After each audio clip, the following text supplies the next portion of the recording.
In the short term, they have no choice but to mail us a check. I don't know a farmer that likes the check program. Nobody wants to take taxpayer dollars, but nobody wants to go broke. Nobody wants to lose everything. Long term, we have to have options, markets, and places to sell our product. So I don't know about you guys, but sometimes I feel as though I'm caught in a bit of a conundrum. Because on the one hand, if you voted for Donald Trump this second go around, I don't think there are many good arguments to be made that you didn't know what was coming. And if you voted for Donald Trump a second time, you likely voted for him the first time.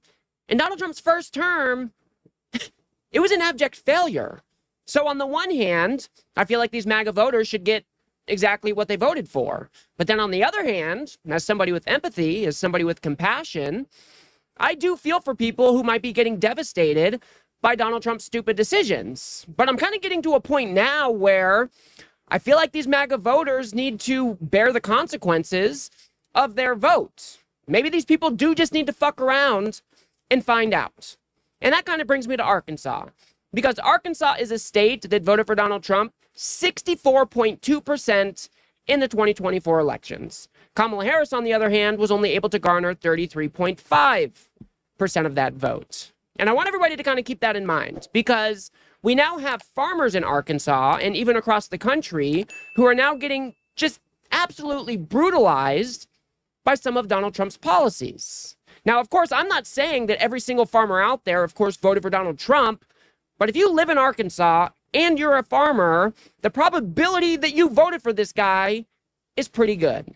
And I want to go ahead and just give you a taste of what one farmer had to say about how he is not really feeling the fruit of Donald Trump's love. If you guys do appreciate my work and want to support the show, please do remember to subscribe. Mr. Trump, you looked at me, sir, and you said, I love you. Mr. Trump, I need to see the fruit of your love. So we all saw Donald Trump in the lead up to the 2024 election. He was going around the country. He was pandering to people in his base. He was pandering to farmers like this, said he was going to make life better for everybody. He was going to open up markets across the globe so these farmers could thrive. And now, down in Arkansas, these farmers are saying that they have never seen it as bad as it is now.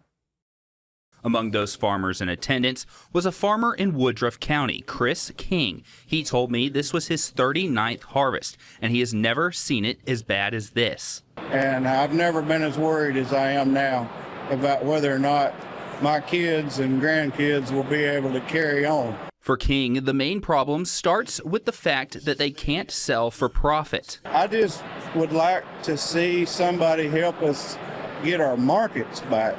We need our exports, and we just need to be paid for what we do. And that's not happening. And we're in real trouble. I mean, what are we supposed to say to this, guys? How did these people not see this coming? We saw what Donald Trump did in his first term, where he destroyed the agriculture industry, he destroyed many of the export markets, and now, before he even got elected for a second time, he was promising that he was going to implement even more insane tariffs. And that's exactly what he has done. Not only that, he is picking fights with countries around the world. He is turning our allies into enemies. He's shitting on trade relationships all around the world. And now it is these farmers who likely voted for that guy who are having to bear the brunt of these bad policy decisions. I mean, make it make sense. And now they're even saying, for the first time ever, as one of these farmers says, like, he's got crop that he can't even sell. I've never in my life faced a time, and I've been farming since 1993 on my own, where the outlook is so bleak financially. In a year where crops have been tested by Mother Nature, the toughest test may lie just ahead for farmers. Harvest begins across Arkansas, but for farmers like Cliff Carter, the challenge will happen after. This is the first time in my life farming that I still have crop in my bins that I can't sell. Look, I feel for these people to some degree, but then I also look at the decisions that they have made, and sometimes I really just find it hard to find empathy. Especially when the MAGA movement is built on all of this hate, on all of this idea that we need to own the libs at every given point of day. Like, the MAGA movement is so grotesque. And you guys lined up behind this guy for a second time, even after you saw what he did in his first term, and you said, yeah, this is our guy. You've got immigrants who are now being rounded up without any due process, shipped out of the country to countries that they have never, ever been before. And a lot of the people who voted for Donald Trump, they support shit like that. And now they're asking us to find empathy for them because they are getting brutalized by Donald Trump's stupid decisions. I mean, it is really a conundrum for me. I go back and forth on this because I just don't even know what the right way forward is. Because we hear so often in our capitalist economy that if you're not making it, then your business needs to fail. Somebody will come along and they will take your place. Is this the type of philosophy that we should adopt for these farmers as well? And I'm not stupid. I know that, the tariffs is not the only thing affecting these farmers. They've got bad weather to deal with as well. But this is also the party who doesn't even believe in climate change, who doesn't even believe in putting solutions forward to try to protect our planet. So I feel like so many things that are stacking up here were brought on by the decisions that these people have made. Here's that same farmer saying that they are no longer competitive in the global markets because of Donald Trump's tariffs. Basically, what we're getting out, a bushel of corn or a bushel of rice, would be like you making $5 an hour and trying to pay your bills at home. In today's time, we can't do it. Carter says farmers face challenges from several angles. Earlier this year, tariffs were imposed on U.S. exports. Carter said while businesses can fight tariffs by raising their prices, the reality is not the same for farmers. We can't do that. Our price, the price is set for us is global market. He said those tariffs are costing farmers their biggest customers. Mexico and China are the two biggest rice buyers for the United. They buy more rice off of us than anyone. And when they stop buying rice, we have nowhere to go with the rice. I mean, this is the type of thing we were warning everybody about. Donald Trump was running on the idea that he was going to do these across-the-board tariffs and start trade wars that did not need to happen. We were warning about this very thing. And what did Donald Trump do? He came into office and he implemented these across-the-board tariffs, and these other countries around the world looked at us and said, hey, collectively, you guys can fuck right off. And now a lot of these markets that these farmers used to sell into are no longer available because of Donald Trump's petty behavior. And then on top of that, you've got these tariffs, which raise the prices of these goods. It's not always about, paying the import tax, which is what a tariff is, but those tariffs spread out into the economy as well. Just think about the packaging that you need to buy to package your crop, or, all of the aluminum and steel that goes into making your farming equipment. I mean, now their input costs are rising and markets are diminishing around the world, and these farmers are suffering because of it. I mean, again, guys, how did they not see this coming? And now they are holding these town hall-like events, and you could probably guess what they are now asking for. 100,000. I farm 800 acres by myself. I can't afford any help. I farm with paid-for equipment. All my tractors are 50 years old, and I can't hardly make this deal work. How's the guys farming 5 and 10,000 with 20 hands and $1 million combines and $1 million drills going to make it work? But for Brown, there is something that rounds out all the issues that they are facing, the tariffs. I think the tariffs are the ice cream on the cake of a perfect storm. When you try to sell a product, okay, U.S. soybeans leaving New Orleans without the tariff to China are cheaper than Brazilian soybeans at the current market. But when you put the tariff on top of them, Brazilian beans are cheaper. So how can this be fixed? In the short term, they have no choice but to mail us a check. Now, I don't know a farmer that likes the check program. Nobody wants to take taxpayer dollars, but nobody wants to go broke. Nobody wants to lose everything. Long term, we have to have options, markets, and places to sell our product.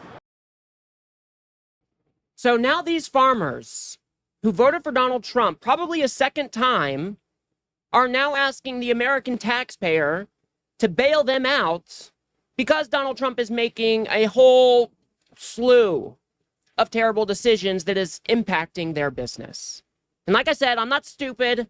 I know this isn't the only reason. There are other compounding factors, I'm sure. But there are decisions in this line of events that were brought on by the way that these people voted. And I am, if this was a normal conservative movement where we had normal human beings running our government, not this vicious, disgusting MAGA movement that is going after anybody that is not part of the orthodoxy, if we had something regular, something just average conservative in the office, I wouldn't even be thinking this way. But because Donald Trump is such a piece of shit, because this movement is built on owning the libs, rounding up all the black and brown folk, I just do not know how to feel when it comes to this particular issue. I feel like many of these people, they're not even going to learn unless they experience the consequences of who they put back into office. And like I said, guys, this is something that was predictable. He did it in his first term.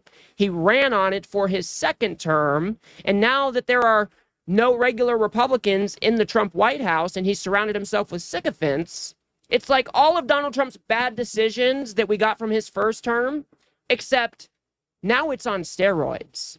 And there is nobody around that is speaking any common sense or any moderation at all. It is balls to the wall every single day.